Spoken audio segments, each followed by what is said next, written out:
మీ ద్వారా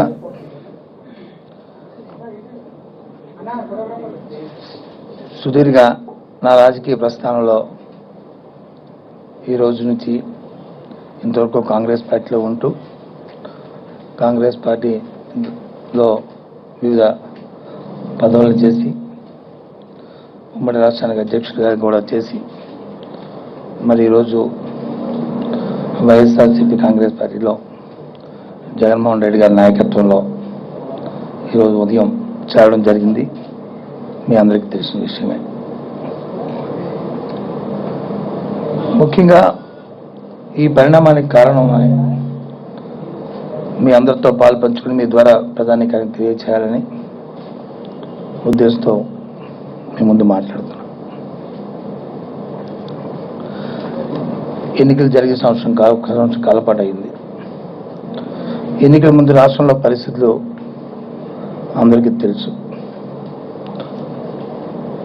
ఎన్నికలప్పుడు ఈ రాష్ట్ర రాజకీయాల్లో ఉన్న రాజకీయ పార్టీలు ఎన్నికల కోసం వారికి నచ్చిన మాటని చెప్పి ప్రజల్ని ఒప్పించి మెప్పించి ఎన్నికల్లో ఓటుని సంపాదించడం జరిగిన విషయం కూడా తెలుసు అందరికీ.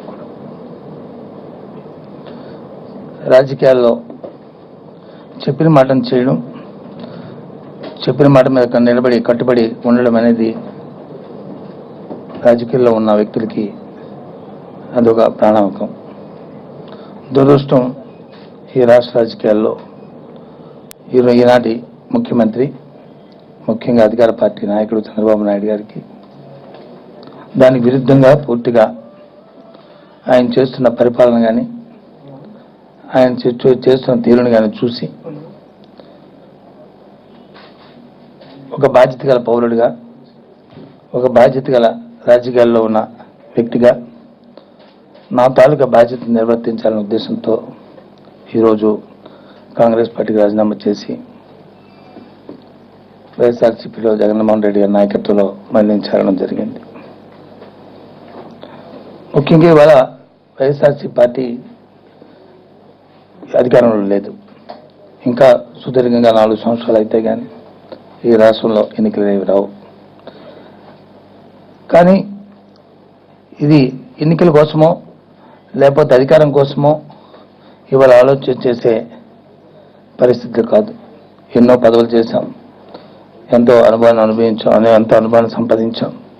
ఆ అనుభవాన్ని వాటిని అన్నింటినీ కూడా ఇవాళ ఈ రాష్ట్రంలో ఉన్న ప్రధాన ప్రతిపక్షం వైఎస్ఆర్సీపీ పార్టీకి కొంతైనా వారికున్న అనుభవంతో పాటు ఒక నిర్ణయాత్మకమైన దిశగా ఉండాలని, నాకున్న అనుభవాన్ని 1% కూడా దాన్ని కోడికిలిస్తే ఈ రాష్ట్రంలో ప్రజలకు మేలు జరుగుతుందని, ఈ రాష్ట్ర అభివృద్ధికి అది ఒక దోహదపడుతుందనే ఉద్దేశంతో ఈ నిర్ణయం తీసుకోవడం జరిగింది.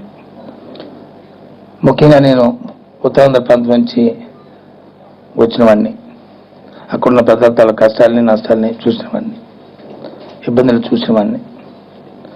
మా ఉత్తరాంధ్ర ప్రాంతం ఎలాగుంటుందో ఈ రాష్ట్రంలో 13 జిల్లాల్లో రాయలసీమ ప్రాంతం కూడా అదే విధంగా ఉన్న పరిస్థితులు. రాష్ట్ర విభజన జరిగిన తర్వాత ఎంతసేపు కూడా ఆలోచన కూడా ఏదో ఒక ప్రాంతానికే కేంద్రీకృతమవుతూ ఏదైతే వెనుకబడిన జిల్లాలు ఉన్నాయో, వెనుకబడిన ప్రాంతాలు ఉన్నాయో ఆ ప్రాంతాలని విస్మరిస్తూ అంతా కూడా మళ్ళీ రాబోయే కాలంలో ఏదైతే ఇంతకుముందు రాష్ట్ర విభజన జరిగిన అంశాలు ఏవైతున్నాయో అవి మళ్ళీ ప్రేరేపిత అయ్యేటట్లు ఇవాళ పరిపాలన ఉంది. కంటగింపుగా ఉంది పరిపాలన. ఒక్క అంశాన్ని కూడా తీర్చేది. దీని మీద ఉద్యమాలు చేయవలసిన అవసరం ఉంది. దీని మీద ప్రజలకు అండగా ఉండవలసిన అవసరం ఉంది. దీని మీద ప్రజలకు ధైర్యాన్ని ఇచ్చి ఆ కార్యక్రమాలు జరిపించవలసిన అవసరం ఉంది. కాబట్టి ఇవాళ ప్రతిపక్షంలో ఉన్నప్పటికీ వైఎస్ఆర్సీపీ కాంగ్రెస్ పార్టీని ఇవాళ చేరి తద్వారా ఈ రాష్ట్రంలో ఒక జగన్మోహన్ రెడ్డి నాయకత్వంలో ఆయనకి దండగా ఆయనకి ఉంటూ ఈ కార్యాచరణ రూపొందించాలనే ఉద్దేశంతోనే ఇవాళ నిర్ణయం తీసుకున్నాను. చాలామంది చెప్పొచ్చు, చాలామంది అనుకోవచ్చు, రాష్ట్రంలో మీరు వచ్చి పిసిసి అధ్యక్షుడిగా చేశారు, మరి ఇవాళ ఈ స్థాయిది నిర్ణయాన్ని ఎందుకు తీసుకున్నాను. పిసిసి అధ్యక్షుడు చేసినా, ఏ అధ్యక్షుడు చేసినా మన ఉనికిని, మన ప్రాంతాన్ని, మనం నమ్ముకున్న ప్రజల్ని, మనం నమ్ముకున్న కార్యకర్తల్ని, వారి తాలూకా ధైర్యాన్ని, వారికి ఒక సంతృప్తిని వారికి కల్పించవలసిన అవసరం మనకున్నది. కాబట్టి ఇవాళ ఈ నిర్ణయం తీసుకున్నాం. తప్పకుండా ఎక్కడైతే ఇవాళ చంద్రబాబు నాయుడు గారి పరిపాలనలో ఏదైతే ప్రజలకిచ్చిన వాగ్దానం విస్మరించారో, రాష్ట్ర విభజన సమయంలో ఏ అంశాలను అయితే పొందుపరిచి ఆ అంశాలను విస్మరించి ఇవాళ కేంద్రంతో మరి వారు భాగస్వామ్య పార్టీ అయినప్పటికీ కూడా ఆ కార్యక్రమాన్ని వారికున్న పలుకుబడితో, వారికున్న నైపుణ్యంతో చేయకుండా వారి సొంతానికి, స్వలాభానికి, స్వార్థానికి వాటిని ఉపయోగించుకుంటూ ఇవాళ కార్యక్రమాలు చేస్తున్న ఈ నేపథ్యంలో ప్రజల తరపున అండగా, ప్రజల తరపున ఉండి పోరాటం చేయాలనే ఉద్దేశంతోనే ఈ నిర్ణయాన్ని తీసుకున్నాం. మీరు అడగొచ్చు, కాంగ్రెస్ పార్టీలో ఉండి నిర్ణయం చేయొచ్చు కదా అని.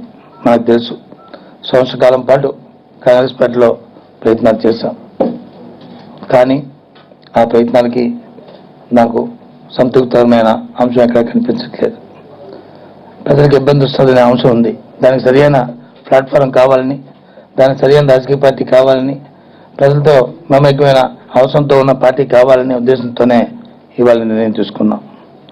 కాబట్టి రేపటి ఈ క్షణం నుంచి మా తాలూకా నిర్ణయం, మా తాలూకా అంశం ఏదైతే ప్రజా సమస్యలు ఉన్నాయో, ఏదైతే ప్రాంతాలకు సంబంధించిన సమస్యలు ఉన్నాయో, వారికి ఇచ్చిన మాటలు ఏవైతే ఉన్నాయో ఆ మాటలను ఏదైతే చాలా చేయకుండా అధికార పార్టీ వాళ్ళు ఏదైతే చేస్తుందో వాటి గురించి మరి నా వంతుగా జగన్మోహన్ రెడ్డి గారి నాయకత్వంలో అందరం కలిసికట్టుగా ప్రయత్నం చేసి ఆ ప్రజలకు ధైర్యాన్ని చెప్పి, స్వర్గీయ రాజశేఖర రెడ్డి గారు దివంగత ముఖ్యమంత్రి, ఆయనతో నాకున్న పరిచయం కానీ, ఆయన దగ్గర నేను పనిచేసిన పరిస్థితి కానీ, ఆ రోజు ఎన్ని అంశాలను ఎన్నైతే ప్రజా సంక్షేమం కోసం ఒక శాస్త్రేషన్ ఒక అంశాన్ని తీసుకొచ్చి సంతృప్తికరమైన విధానంలో చిన్న ప్రతి కార్యక్రమాన్ని కూడా చేసి ఆకలే పరమపదిగా నిర్ణయం చేసి అన్ని అంశాలు కూడా సంక్షేమ కార్యక్రమాన్ని కూడా తీసుకొచ్చి ప్రజలకు అందరికీ కూడా అందించాం. ఇంకా వాటిని దురదృష్టం భగవంతుడు ఆయన మన నుంచి వేరు చేసిన నేపథ్యం అయినప్పటికీ కూడా ఇంకా మిగిలిన కార్యక్రమాలు ఉన్నాయి. అది వారి తాలూకా కుమారుడు ద్వారా అవన్నీ కూడా సభ్యకృతంగా ప్రజలకు అందించాలనే జయంతో, ప్రజలకి చేరువేయాలన్న ఆలోచనతో ఆ కార్యక్రమాలు చేయాలని చెప్పనే ఇవాళ ఈ నిర్ణయం తీసుకోవడం మరి జరిగిందనే విషయాన్ని కూడా ఇవాళ తెలియజేస్తున్నాను.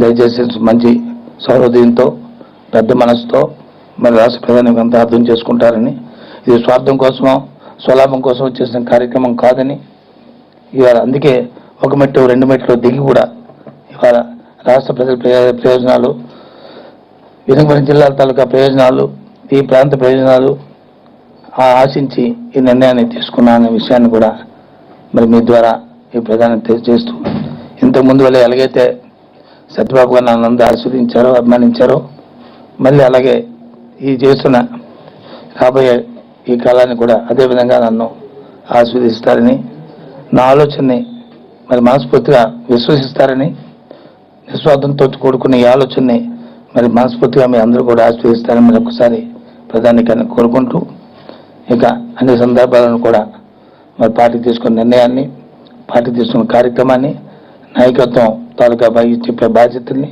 పూర్తిగా ఒక క్రమశిక్షణ గల మరి కార్యకర్తగా అన్నింటినీ కూడా నెరవేరుస్తారని, ఎందుకంటే ఇంతకుముందు నుంచి కూడా నాకున్న అలవాటు ఎక్కడైతే ఏ పార్టీ ఉన్నా ఏం చేసినప్పటికీ కూడా ఆ చెప్పిన కార్యక్రమాన్ని ఎంత ఒడిదుడుకు వచ్చినా, ఎంత ఇబ్బంది వచ్చినా ఆ ఇబ్బంది తట్టుకొని నిలబడ్డము అనేది ఒక అలవాటుగా నాకున్న పరిస్థితిని ఇక ముందు కూడా అదే రీతిలో ఉంటానని చెప్పని మరి మనస్ఫూర్తిగా మరి మాటిస్తూ మరి మీ అందరి తాలూకా సహకారాన్ని, ముఖ్యంగా మీ మీడియా సోదరుల సహకారాన్ని కూడా కోరుతున్నాను.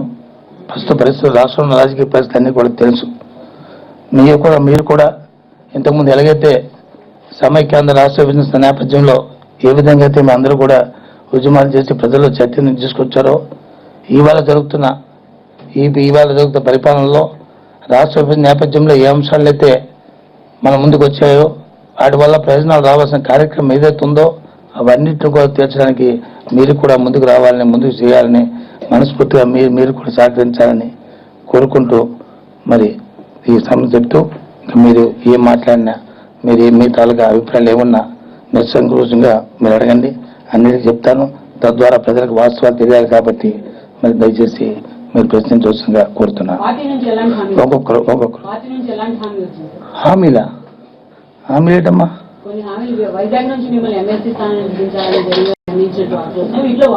వార్తలు అన్నా కదా, వార్తలు తప్ప వాస్తవాలు కాదు. వివేకానంద రెడ్డి నెల్లూరులో మాట్లాడుతూ దొంగలంతా ఒకే పార్టీలో చేస్తున్నారు అని చెప్పి కామెంట్ చేశారు. మీరు చెప్తున్న సందర్భాలు వస్తాయి. నేను ఆ రోజు చెప్పాను కదా, వివేకానంద గారిని చెప్పిందేనా? ఆయన స్వామి వివేకానంద ఆయన వారు చెప్పిందని నేనేం కామెంట్ చేస్తాను చెప్పండి? పెద్దవారు ఆయన జయేంద్ర సరస్వతి లాంటి వారు, నేనేం మాట్లాడతాను చెప్పండి? నేను మాట్లాడలేను కదా, నాకంటే వయసులో పెద్దవారు. నేను దయచేసి నేను అలాంటి వాటికి నేను స్పందించలేను.